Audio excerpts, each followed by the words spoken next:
everyone, I'm James Twyman, and for the first time in history we're going to conduct an experiment that could give us the proof we've been looking for, that the saints and the mystics were all correct when they said that separation really is an illusion and that in reality we are one. Imagine an experiment that's so interesting and entertaining, something that's never been done before, that offers conclusive evidence that we're not the weak little humans we thought we were. That's what we're about to attempt. So what we want to do now is we're going to be picking 4 people that we're going to give a spoon to, which is an ordinary spoon, and we're going to send them into the grocery store. And I'm going to have you hide the spoon anywhere you want in the grocery store, and then we're going to work together, and by you thinking about where that spoon is, hopefully I'll be able to find it right away. Okay, so you've all hidden a spoon, right? What I'm going to do is I'm going to take each one of you and, at least to start, we're going to have a pen. I'm going to hold one end, you're going to hold the other end. And I want you not just to think about where the spoon is, but to tell me how to get there in your mind. To be thinking thoughts like, go forward, stop here, the left, the right, higher. And you actually have to kind of yell the thoughts in your mind with as much energy as you can. Don't do anything but think those thoughts. And we'll see what happens. Think those thoughts, focus right in on that spot now.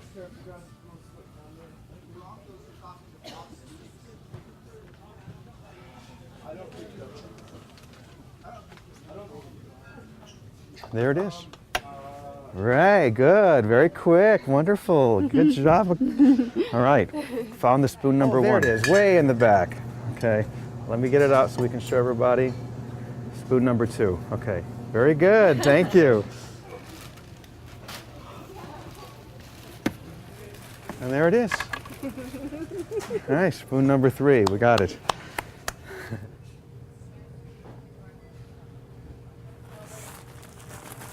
Ah, there it is, perfect. Well done, thank you. That was great, amazing. Here, you can have the spoon. Oh,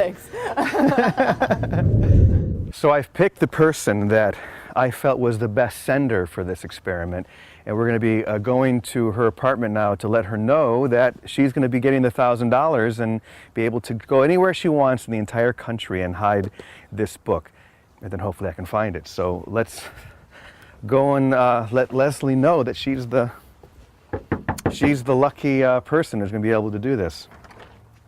Hey, hi. How are you? Come on out for a second. So this is Leslie, remember her from before?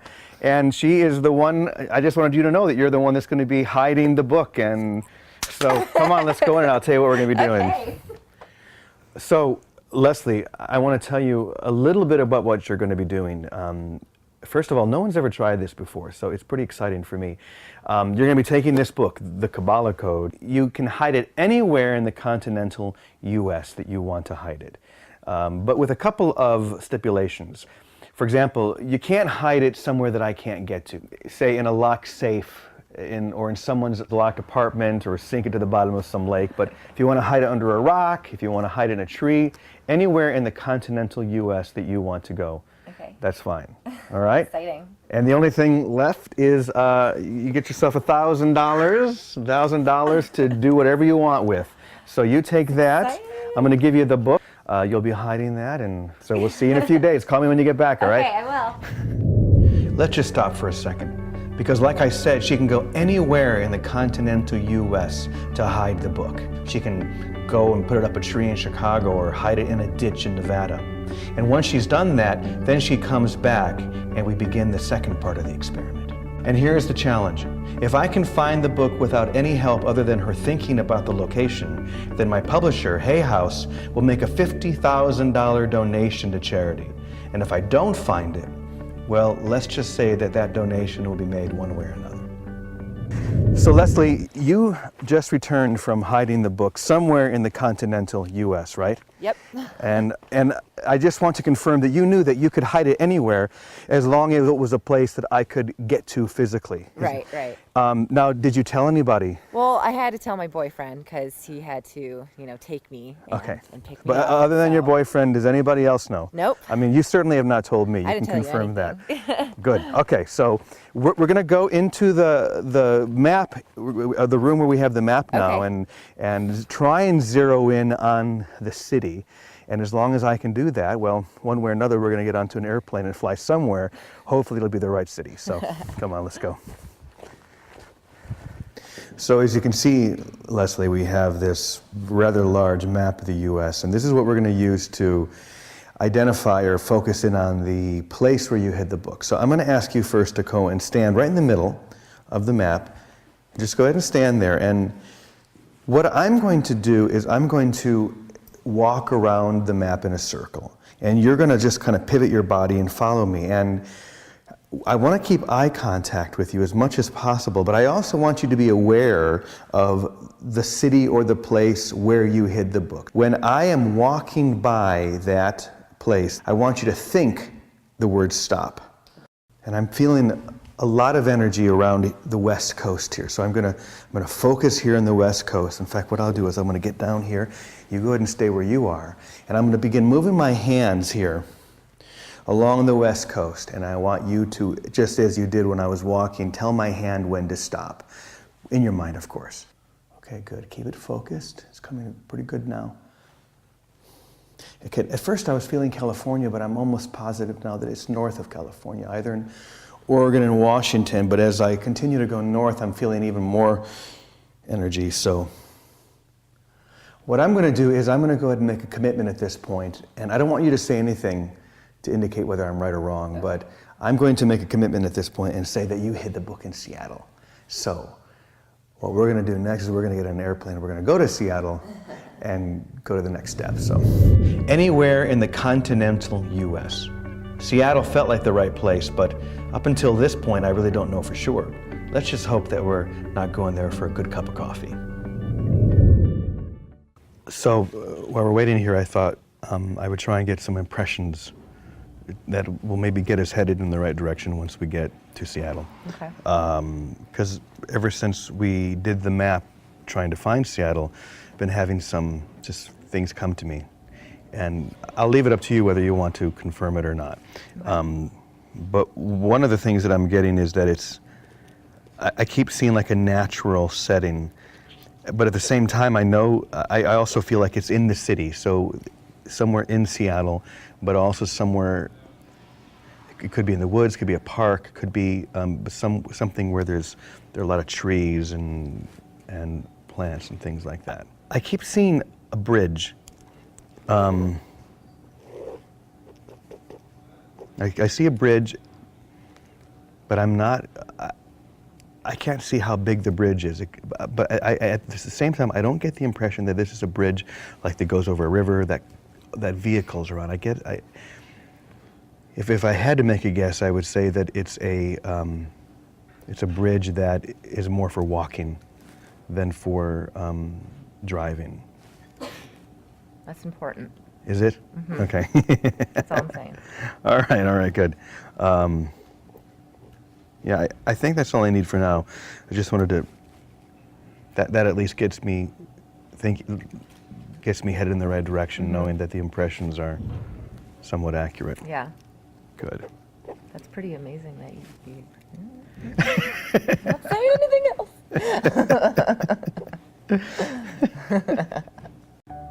So this is something that I originally realized I could do back when I was 17. We used to have people hide things in the house and then I would find them. But at that time, it was all relying upon physical contact. I had to have some physical contact with them, which actually goes back to this magician in the early 1900s named Alex Hellstrom. He developed a technique that he called muscle reading, because when we think about things, there is always a very subtle muscular response, and someone who's skilled can read those. But what I'm going to be trying to do is to get as far away from that as I can by, say, using a pen, as we did in the grocery store, or even just having Leslie walk next to me. I think the next step is going to be to hide something anywhere in the world, and I'm going to issue a challenge to Chris Angel. Maybe we could do that together and challenge one another. We'll see. We've got to find this one first. The Department of Homeland Security has raised the threat level to orange. The Edge Life Expo and Events is coming to the St. Cloud Rivers Edge Convention Center May 16th and 17th. The St. Cloud Holistic Expo will feature keynote speakers James Twyman, Dr. Darren Wiseman, Kayla Michelle, and many others. There will also be over 85 exhibitors, including health and wellness providers, at least 9 intuitive consultants, specialty gift products, and so much more. For more information, go to edgelife.net. My name is Gary Beckman. I'm the producer of the Edge Life Expos. I'll see you at the event. And I want to begin just by asking, who knows what this means in American Sign Language? What does this mean? I love you. This 17 minutes is going to be a journey of love. It's going to be a journey of love, of understanding and appreciating the role that our mind plays in the health of our bodies, longevity, in the health of our relationships, the type of things that we attract, the way that we perceive ourselves in the world, because when we change the way that we view things, the things that we view change. And perception is a very interesting topic. So we're gonna jump right on in. And I'm gonna make this an interactive experience, so it's a lot of fun. In fact, turn to the person next to you and say, this is gonna be a lot of fun. So, did anybody wake up today saying, it is a great day for diarrhea and constipation? Anyone? I don't think so. Did anybody wake up and say, God, I would so love an 8 out of 10 migraine? Anyone? No. Anybody wake up today and say, oh, I'd love to have an itchy nose and scratchy eyes and be allergic to gluten, not be able to eat things? Anybody choose that? Anybody choose to be anxious about, what they're doing or who they're sitting next to or whatever it is? Would anybody ever choose to get stuck in traffic on King Street? Does anybody ever choose depression? Do people choose bipolar disorder? Do people choose to have struggling businesses, to be afraid that their nest egg won't be there? Do people choose inflammation on any level? Do people choose addiction on any level? Anybody choose addiction? Anybody choose cancer? What's the answer? The answer is hell no. Let's say that. Hell no. But wait a second. It's going on. And these experiences are happening with each and every one of us. We all are experiencing something in some way, this type of thing. So we want to now take a look at what is the conductor, like Howard Cable, what an amazing conductor. What is broadcasting this experience into our lives? So our intention today is we're going to transform the perceived crap of our bodies and our relationships into the fertilizer that helps us to sustainably grow, because that crap is what helps us to grow. It is fertilizer. There's nothing, rather than judging the allergy, the depression, the cancer, no. We're going to look at it as a conversation so that we can begin to appreciate and, learn how to quickly bridge the gap to where we are, meet ourselves, where are we right now, and where do we want to be? Where do we want to be? So a brief history. I'm the developer of something that's called the Lifeline Technique. And the Lifeline Technique is an integration of my life's work as a doctor of chiropractic and acupuncture, studying Chinese medicine, the 5-element theory, chakras and Ayurvedic medicine, homeopathy, neurolinguistic programming, EMDR, color therapy, sound therapy. I am so passionate about empowering people to be their best on every level. And on June 17, 2002, I had a moment where I woke up. And I woke up to this flowchart. I saw it, and in about 30 minutes, I wrote it out. And it is everything that I'd ever studied, and it's an integration of all these different systems all into one. This is a blueprint of the mind. This is a blueprint of the mind. And the mind's relationship to our body, our mind's relationship to our relationships, and using this hand mudra, which means I love you, the words infinite love and gratitude. Go ahead and say that. Infinite love and gratitude, high vibration. And muscle reflex testing, we are able to have a dialogue with the mind and begin to understand the programs that are buried in our mind that, when triggered, cause us to react in a conditioned way. And then, rather than react, we react in a maladaptive way. We're not able to adapt fully to the present moment. I want to give us a fresh perspective of life. I'm so happy that I followed Alex. What an incredible, incredible man, and what an incredible vision of appreciating longevity, because I know it to be true that our body has the ability to heal, completely regenerate, and be whole. We're designed that way. But here's this journey. We all want to be optimally healthy. This is like, let's be optimally healthy. Let's do these things to help ourselves be the healthiest person that we can be. And then there's this other side where at some point we all successfully achieve death. At some point, we end up at this place that's called death. And in between, there's this experience called life. When we get close to death, there's this line, and it says pathology. You see where it says pathology? Pathology literally means diagnosable disease. So I'll take a blood test, I'll take a urinalysis, and if it shows outside the normal reference range, you can be given a name. You've got ulcerative colitis, you've got cancer, you've got diabetes, you've got osteoporosis. But what happens is people go to their doctors, and they've got diarrhea, they've got anxiety, they got headaches, they're not sleeping well, and I can't find anything wrong with you. If the body isn't broken down 40+%, a diagnosable disease does not show up. If the body is not broken down 40+%, a diagnosis doesn't show up. So if you're 39, 38, 37%, whatever, you've got these symptoms, you go to your doctor, well, take this pill for that, take this pill for this, take this pill for that pill, and you're on this cycle. And the key is, there is another way, there is another fresh perspective of understanding how do we tap into the mind's role as far as influencing our body's fullest potential for healing. Because we know that every drug that is out there is compared in the studies to a placebo, and we know that the placebo is the mind. And in a Harvard study, the placebo is 95% successful, so we put billions and trillions of dollars into medication and taking a pill. But what if we actually put billions and trillions of dollars into the mind and its influence on our body? Because medication has its purpose, but the mind has a real purpose. And let's take a look at it. Because we have this thing that's called muscle reflex testing. Anybody familiar with muscle reflex testing? Anybody here not familiar with muscle reflex testing? Are you familiar with it? You mind coming up here real quick? Yeah. Cool. So go ahead and stand right here. And I'm going to have you bend your left arm. There's no injury to your left arm? No. Okay, keep it elbow in. And I'm going to have you imagine you got a bucket of gold. And you hold strong. Don't let me push down. Right. Okay, hold strong. All we're looking for is that it locks out really strong. It just locks out, that when I let go, it bounces. Elbow in, grab a bucket of gold. Don't let me push. Hold strong. Lift it up. Don't let you push? Don't let me push. You hold strong. Okay. Say the word love. Love, love, love. Love, love, love. Elbow in, hold strong. Say fear. Fear, fear, fear. Elbow in, hold strong. Hold strong. Are you ready? Yeah. Hold strong.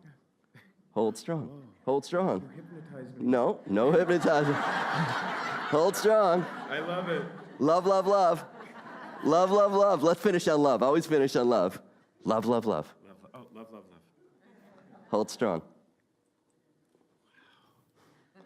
Thank you. The Edge Life Expo and Events is coming to the St. Cloud Rivers Edge Convention Center May 16th and 17th.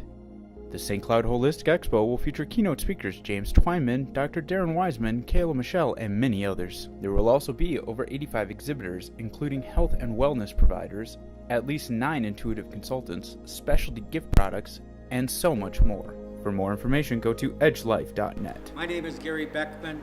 I'm the producer of the Edge Life Expos. I'll see you at the event. Hi, I'm Kayla Michelle, and I'm a psychic medium, a teacher, and a speaker. First thing that usually happens when I let people know what I do is they ask right away, how did you know you were psychic, or when did you become psychic? Were you born with it, or was this something that you learned?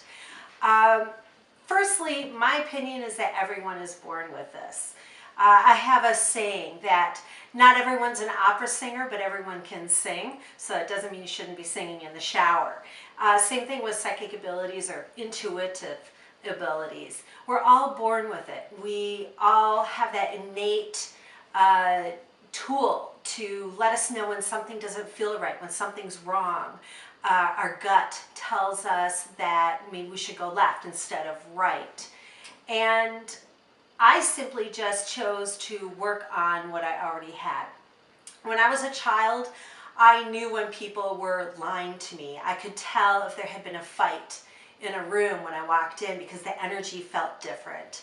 I knew if some of my playmates were at home or not at home without having to call. Just random strangers, I would know things about them. I was pretty much told by family that I was crazy, that I didn't know anything for sure, that I was making it up. I had an active imagination. And after years of being told that I was wrong or just nonsensical, I just really shut it down. And it wasn't until my late 20s that it just kind of popped up again. I actively started hearing spirit. Which I found out later to be my spirit guides and my angels. And they would tell me. They would tell me things that were coming up. They saved me in some dangerous situations, actually. And it was this really beautiful relationship that I cultivated with spirit.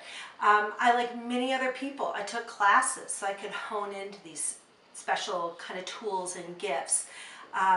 Once I got beyond just the intuitive, I could actually feel things, physically feel sensations. I could smell things and taste things. I could see spirit. Most of it is inside me, in my head. Not with the naked eye, but sometimes it is. And I hear things, both audibly and also inside my head in that side. Why do I do what I do? My main goal is to work with clients in the community on that psychic level, not so much the mediumship level, just to help people navigate this lifetime. I believe that everything we experience, everything that we believe, is either out of fear or out of love. And anything, it just kind of lies on that line, on that spectrum. And typically if a client comes to me, they're stuck, which usually is a fear-based thing. So we will delve into what they're stuck on and how we can move them out of that stuck or out of that fear phase and into that forward movement, which is always going to be love-based. Work really closely with the client's angels and their spirit guides to receive that information. And again, I get it pretty much every way you can. I hear it, I see it, I feel it. I will sometimes taste it, smell it, and it's just this whole big kind of circus in my head. And my job is to take all that information and put it in a form that my client can understand it. And it's really kind of cool because intuitively I know whether this person relates more to visual or to verbal or to actually feeling, where we'll just kind of touch stuff and I'm like, it kind of feels like that, or it makes me feel this way when I tap into your energy. And it's great because that is the perfect way for this information to get to the client, so in their perspective it makes perfect sense. And so when they walk away, my highest goal is that they leave with a sense of peace, a sense of direction, fortitude, and the desire to move forward in all of the aspects of their lives. My favorite aspects to work is, of course, love, relationship, family members. I have been called upon to find things, such as a will that was lost. ended up in a very strange place in the garage in a very old file cabinet. So that was fun. The opportunity to work with a local sheriff's department in trying to gather some information on a murder investigation. It was an interesting phone call that I received. The sheriff had his doubts and I had his doubts, but I did give them over some, I believe, important details that no one would know except for a spirit. And since then I have been in contact with that victim a few times. And it's truly rewarding. It helped the family figure out what happened, and I have been in the process of helping one of the family members move forward too, out of that grief area that we can become when we do lose a loved one, especially through violence or an accident. But my main goal, again, is to just have people go forward with their lives, and because we often forget that this is our journey too. My belief system is that we do get to experience life on earth and other places as many times as our soul chooses, so that we can develop and learn and expand through every kind of experience imaginable. I suggest that everyone try and develop their intuitive or their psychic abilities. I can't think of any better way to enhance your life, to enhance your career, your relationships.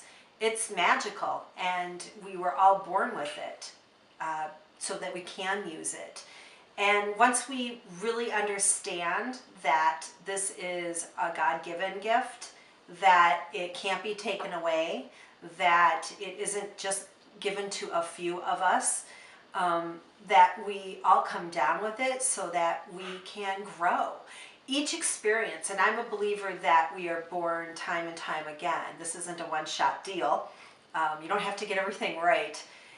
I believe that it makes our life easier because each lifetime we have these lessons, these stories that we want. The Edge Life Expo and Events is coming to the St. Cloud Rivers Edge Convention Center May 16th and 17th. The St. Cloud Holistic Expo will feature keynote speakers James Twyman, Dr. Darren Wiseman, Kayla Michelle, and many others. There will also be over 85 exhibitors, including health and wellness providers, at least 9 intuitive consultants, specialty gift products, and so much more. For more information, go to edgelife.net. My name is Gary Beckman. I'm the producer of the Edge Life Expos. I'll see you at the event. So your past, present. There are also vendors like Eric Earl, trained to read what are called angel cards to anyone who stops by. So 2014 looks awesome for you. I'm a little jealous.